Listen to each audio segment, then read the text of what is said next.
مجبوراً جا کے پھر وہ دعائے ہلاکت کرتا ہے. یہ نہیں مانے, پھر آ گئے حضرت موسیٰ کے پاس, تو پھر کہ میرے مولا یہ میری قوم ہے, یہ میری امت ہے, تو یہ عذاب ہٹا لے. ان سے عذاب ہٹا لیا تو پھر 1 مہینے صحیح چلے, یہ پھر 1 مہینے صحیح چلے, یہ پھر اسی چال پہ آ گئے, پھر یہ سرکشی کرنا شروع کر دی. پھر اللہ نے ان پہ ایسا عذاب بھیجا کہ جتنا پانی تھا سارا پانی ختم, کنویں کا, نلوں کا, دریاؤں کا سارا پانی ختم ہو گیا. حتیٰ کہ لکھا تفاسیر میں جو بھی پانی پیتے وہ خون بن جاتا. اب بہت پریشان, کھانا بناتے خون بن جاتا. تو بنی اسرائیل کی عورتوں سے جا کے کہا کہ جن برتنوں میں تم پانی پیتے ہو نا وہ برتن ہمیں دے دو. تو ان برتنوں کو انہوں نے لیا, تو جب پانی بھرتے پھر بھی خون. حتیٰ کہ تفاسیر میں لکھا کہ جب تم پانی پیتے ہو تو منہ سے وہ پانی ہمارے منہ میں ڈال دو.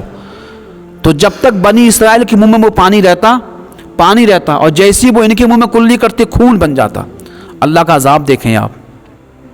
اور جب یہ عذاب آیا تو پھر حضرت موسیٰ کے پاس گئے کہ آپ تو اللہ کی نبی پیغمبر ہیں, دعا فرما دیں, ہم اب پکا وعدہ کرتے ہیں اب ایمان آپ پر ہم لے آئیں گے. پھر آپ نے دعا فرمائی, 1 مہینے صحیح چلے, پھر ایمان لے کے نہیں آئے. یہ ایسی پہلی قوم گزری ہے جو 7 اس نے وعدے خلاف کرے حضرت موسیٰ نے, اور 7 مرتبہ ان پر اللہ کا عذاب آیا. تقریباً 140 دن ان پر اللہ کا عذاب نازل رہا. اندازہ لگائیے. جب تو اللہ نے اسی کا ذکر فرمایا قرآن کریم کے اندر, کہا کہ وَلَقَدْ أَخَذْنَا آلَ فِرْعَوْنَ بِالسِّنِّينَ وَنَقْصٍ مِّنَ الثَّمَرَاتِ لَعَلَّهُمْ يَذَّكَّرُونَ, اور ہم نے قوم فرعون کو پھر قحط سالی میں مبتلا کر دیا اور پھلوں کی کمی سے. فَإِذَا جَاءَتْهُمُ الْحَسَنَةُ قَالُوا لَنَا هَٰذِهِ, تو جب ان کے پاس کوئی اچھائی آتی نا تو کہتے ہاں یہ ہمارے لیے ہے. وَإِن تُصِبْهُمْ سَيِّئَةٌ يَطَيَّرُوا بِمُوسَىٰ وَمَن مَّعَهُ, اور جب کوئی پریشانی پہنچتی, کوئی عذاب پہنچتی تو کہتی یہ موسیٰ اور موسیٰ کی قوم کی نحوست کی وجہ سے ہے. اچھائی آتی تو کہتے ہمارے لیے ہے, اور جب کوئی عذاب یا کوئی مصیبت آتی تو کہتے یہ موسیٰ کی وجہ سے ہے اور ان کی قوم کی وجہ سے ہے. پھر بولے الا انما طائرهم عند الله ولكن اكثرهم لا يعلمون قالوا ومهما تاتينا به من آيات لا تسحرنا بها فما نحن لك بمؤمنين. اے موسیٰ تم ہمارے پاس کیسی بھی نشانیاں لے آؤ اور جادو کر دو, ہم تب بھی تم پہ ایمان لانے والے نہیں ہیں. اب سوچ لیں, گناہ کی ایک حد ہوتی ہے بھائی. ایک اللہ کا نبی پیغمبر جس قوم کے اندر موجود ہو, نبی کی شان تو یہ ہے اگر اس کے بدن کی دھول بھی لگ جائے تو انسان جنتی بن جاتا ہے. نبی کی شان تو یہ ہے, لیکن جس کی تقدیر پہ لکھ دیا گیا, مہر لگا دی گئی کفر اور شرک کی, تو وہ ایمان لانے والا نہیں ہے. تو کہا کہ تم کیسی بھی نشانی لے آؤ, ہم ایمان لے کے نہیں آئیں گے تم پہ. پھر اللہ فرماتا فَأَرْسَلْنَا عَلَيْهِمُ الطُّوفَانَ, جب ان کی شرکسی حد سے آگے نکل گئی تو ہم نے پھر ان پہ طوفان نازل کیا, زلزلے آئے. والجراد والقمل والضفادع, پھر ان پہ ٹڈی اور جوں اور مینڈک. والدم آیات مفصلات, اور خون جدا گانا نشانی عذاب بھیجی. فاستکبروا وکانوا قوما مجرمین, تو انہوں نے تکبر کیا اور یہ مجرم قوم تھی. فلما وقع علیہم الرجز قالوا, تو جب ان پہ عذاب نازل ہوتا تو کہتے موسیٰ تم اپنے رب سے دعا کرو یہ عذاب ہٹا لے ہم پہ, ہم وعدہ کرتے ہیں لَإِن كَشَفْنَا عَنَّا الرِّجْزَ لَنُؤْمِنَنَّ لَكَ, اور ہم وعدہ کرتے ہیں اگر یہ عذاب ہٹ گیا ہم تم پہ ایمان لے آئیں گے. آج نہیں کہتے ہم لوگ مولا ہم بیمار پڑ گئے تو شفا دے دے, ہم کل سے نماز پڑھیں گے. آج یہ ہمارا کام بن جائے تو ہم پرسوں سے کیا کریں گے, نماز. اور جیسی کام بنا پھر وہی چال. پھر قومی موسیٰ اور اس قوم میں فرق کیا دیکھیں آپ. قومی موسیٰ اور ہماری اس امت میں فرق کیا ہے.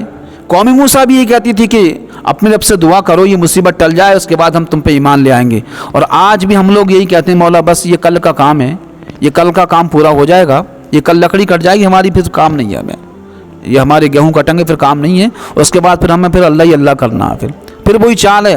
اللہ نے وہ ذکر فرمایا. دیکھیں قرآن تو میرے نبی پہ نازل ہوا, لیکن پچھلے کی امت اور قیامت تک کے لوگوں کے لیے اس میں رہنمائی ہے. فرمایا لئن کشفت عنا الرجز لنؤمنن لک, اگر عذاب ہٹے گا ہم ایمان لے آئیں گے. وَلَنُرْسَلَنَّ مَعَكَ بَنِي إِسْرَائِيلَ, لیکن یہ ایمان لانے والے نہیں تھے. تو اللہ نے پھر انہیں ڈبو دیا دریائے نیل پہ. اتنا عذاب آیا, اندازہ لگائیے ایسی بھی بھلا کوئی قوم ہوگی جو اتنا عذاب دیکھا اور پھر بھی ایمان لے کے نہیں آئی. تو ایمان میں آپ کو ایک چیز بتا دوں، نبی کے ہونے کے باوجود ایمان پہ بندہ قائم نہیں رہتا۔ نفس کی جو سرکشی ہے نا وہ بہت خطرناک ہے۔ آپ کیا سمجھتے ہیں ہم مذاق کریں، لوگوں کی مذاق اڑائیں، اماموں کی مذاق اڑائیں، نمازی کی مذاق اڑائیں، کسی کی غربت کی مذاق اڑائیں، تو آپ یہ سمجھتے ہیں کہ آپ کا ایمان سلامت رہے گا؟ بالکل نہیں۔ من ضحکا ضحکا، حدیث میں فرمایا جو بندہ ہنستا پھر اس پہ ہنسایا جاتا ہے۔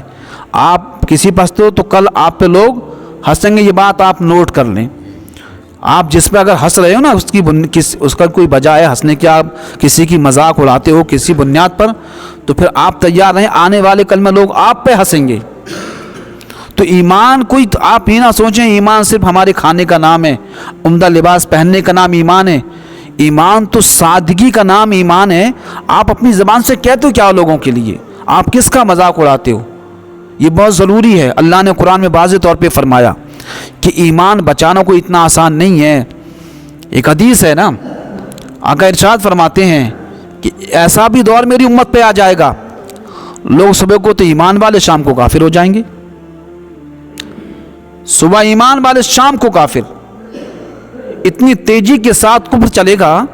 صبح میں ایمان ہے ان کے پاس، لیکن شام میں ایمان ان کے پاس نہیں ہے۔ اتنی کثرت مال، اتنی جہالت ہوگی۔ تو لہٰذا اپنی دعاؤں میں اپنے ایمان کی دعا ضرور، کچھ مانگے نہ مانگیں، آپ درس میں بیٹھو مت بیٹھو، لیکن منٹ 2 منٹ یہ دعا مانگو اپنے لیے، مولا کہ تو ہمارا ایمان سلامت فرما دے، بس یہ بہت بڑی دعا ہے۔ اللہم صلی علی شفینا و قریبنا